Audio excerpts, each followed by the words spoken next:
It's day 3 of Lions training camp, and we're already starting to see the competition for backup quarterback and backup wide receiver positions starting to heat up. Stay tuned as we talk about that and a little bit more in today's training camp recap.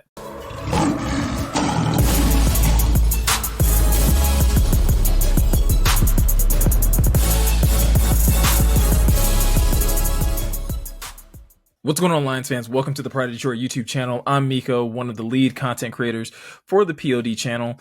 And in today's video, we are going to be continuing our training camp recap series as we talk about some of the biggest news and some of the big updates that have been coming out from Lions training camp so far. Now, today marks day 3 of Lions training camp, and things definitely started to get a little more heated and a little more, let's say physical for lack of a better word. They're not still quite ready yet to be tackling and things like that, but the Lions did start practice in shells. So that does, kind of lead into a little bit more physicality, and it starts that ramp up period as the Lions are scheduled to be in full pads by Monday. So you give them a little bit here and there just so you can get the competitive juices flowing. But hopefully it also gets everybody in that mentality of being more physical come Monday. So it's not just like a big surprise, so to say. But one of the things that I really wanted to talk about in today's video is actually going to be more so focused on the offensive side of the football. Now, that doesn't mean to say that there aren't any updates on the defensive side. It's just like I've also been saying about these videos, we are going to be kind of a little more focused on specific storylines. If you do want more detailed, analysis from everything that took place at training camp, I definitely encourage you guys to check out Pride of Detroit Direct. It is a paid service that we currently have over here at POD where you guys can get firsthand account from Eric and Jeremy on everything that they saw at training camp and some of the things that really stood out from them. And they do a much better job of going through the entire team and going position by position, or just highlighting some of the bigger moments that took place during training camp. So if you want, and if you're interested in, that type of service, there's a link in the description that you can definitely click, and that can get you set up for that subscription. Now, with that out the way, let's talk about some of the offensive positions that are really ingrained in some deep competition. And one of those positions is the quarterback position, and not for the starting quarterback position. We all know Jared Goff is the guy. He recently was signed to a contract extension this offseason, and so he's going to be the future of the Detroit Lions for a good little while now. But that backup quarterback position, that QB2 position, is one that is still kind of up for grabs. And based off of everything that we were hearing in the spring, it very much felt like an open competition. While a lot of us look at Hendon Hooker, the quarterback that the Lions drafted last year, as the most likely to be QB2, he was having his struggles in OTAs and really struggling with going through his progressions, being on time with the football and being able to really kind of gauge his touch here and there. Fast forward to now in training camp, and again, it's only 3 days, and we haven't quite ramped up to the level of physicality to where, making some of these throws are going to be more difficult. But through 3 days of training camp, by all accounts, Hendon Hooker has looked much improved from what we were seeing in OTAs.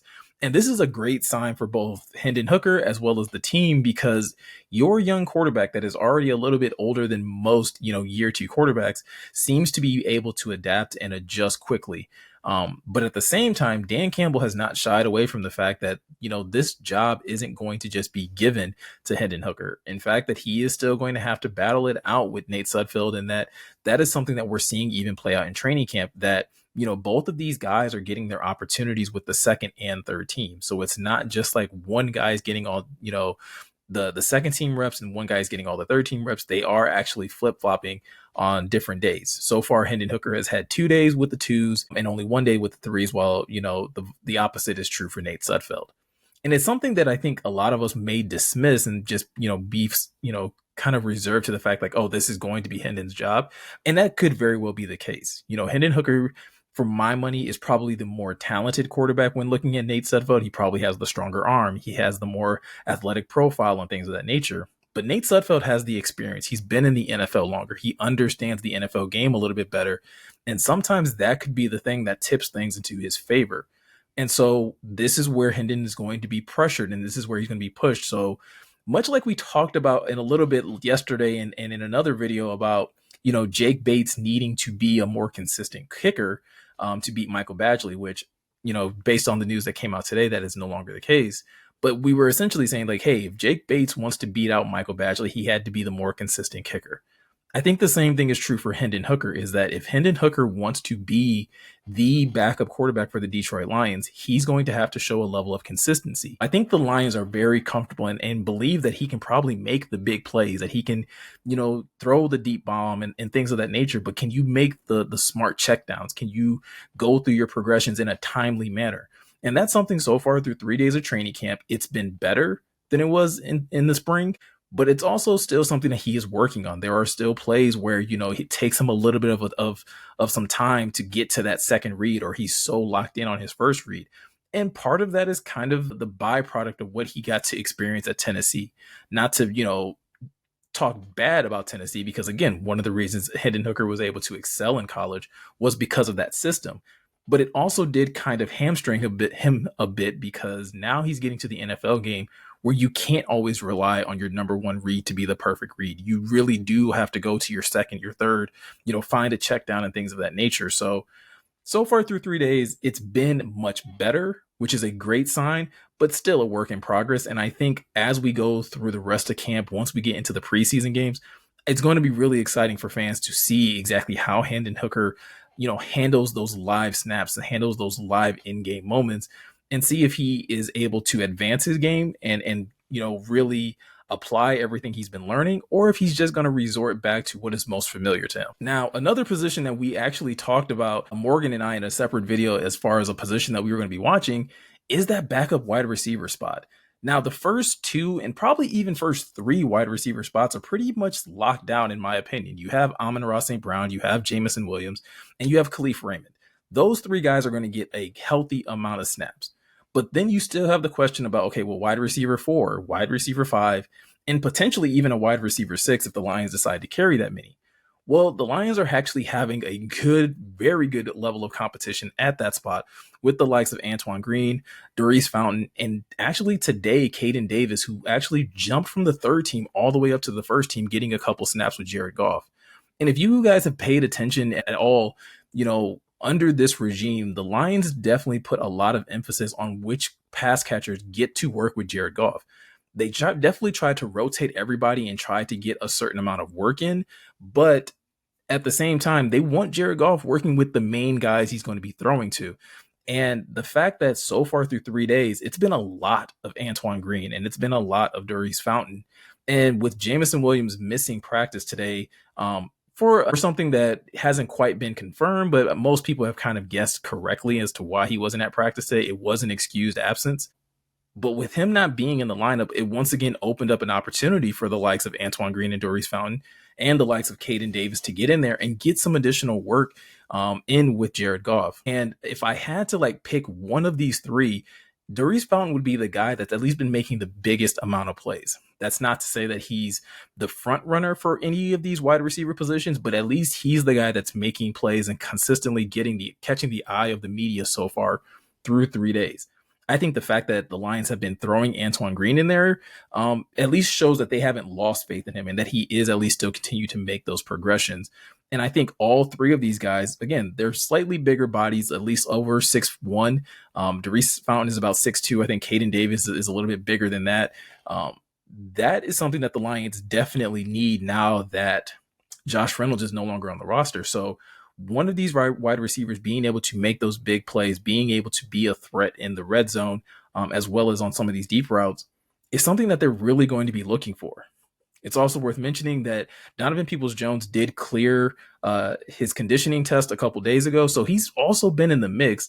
But I think the first three guys that I mentioned are the guys that are probably, getting the most attention and definitely turning the most amount of heads. But I don't think by any means, like I said, that means DPJ is out of the running. I think the Lions also are pretty comfortable with what he's doing.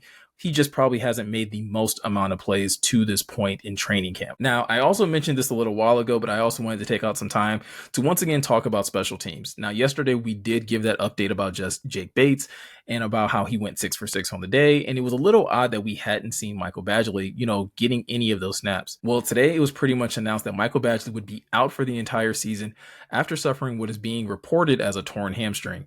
And so the Lions have placed him on the IR list, which basically means he's out for for the rest of the season. And now this is, at least currently, there is only one kicker on the roster, and that person being Jake Bates. Now, it's already been reported that the Lions have conducted a tryout for another UFL kicker. And so it's worth keeping an eye on to see what type of kickers the Lions bring into training camp to compete with Jake Bates. But once again, Dan Campbell has already kind of given his confidence towards Bates, and at least saying that, listen, they have a guy on the roster that they trust. It's a guy that they are at least invested in seeing how he develops. So any other kicker that the Lions bring in, they are going to be bringing in not to just give Bates an easy walk onto the roster, but to really challenge him. So that kicker is going to have to do essentially the same thing we were saying Jake Bates had to do yesterday. He's going to have to be consistent. He's going to have to be able to show a level of variety in his game, right? Being able to kick from short, medium, and long distance when asked to do that. And if that person come out here and do that better than Jake Bates, it's going to be a little bit of a challenge. But one thing that we didn't get to talk about in regards that I think could be beneficial to Jake Bates, or probably even to why the Lions are bringing in some of these UFL kickers, is the kickoff rule and the fact that the kickoff rule is different. Bates is someone who got to kick under those rules in the UFL, and so has a little bit more familiarity on what it's going to take to be successful and to be able to set up the defense when they're kicking off. And it's also worth pointing out that this is something that he excelled at in college. While he didn't have a number of actual field goal attempts, he was a consistent person that was kicking off for Arkansas when he was in college. So the fact that he's, again, bringing that level of skill set to this Lions roster, and at least to this kicking competition, is another thing that the person or people that come in to compete against him are going to have to be able to do as well. Yes, you have to be able to make your field goals, but we all know how important kickoffs are in regards to setting up the defense in an advantageous situation. So if Bates can do that more consistently than his competition, we may be, on our way to seeing Jake Bates being the main kicker for the Lions in the 2024 season. All right, guys, that's going to do it for today's video. I know it's a little bit on the shorter side, but those were some of the big things that took place today in today's practice as far as the quarterbacks are concerned, the wide receivers. But if you're looking for any more information on what's going on at Lions training camp, I highly suggest you either checking out Pride of Detroit Direct or checking out the article that'll be uploaded later today on the Pride of Detroit website that'll really highlight what other areas players were standing out and what units, or again, certain players are really catching, some of our writers' eye this early in the training camp process. So with all of that said, I'm Miko. Thank you guys for taking the time to watch. Be sure to hit that like button, hit that subscribe button, and definitely hit that notification bell. And I'll make sure to catch you guys in the next one.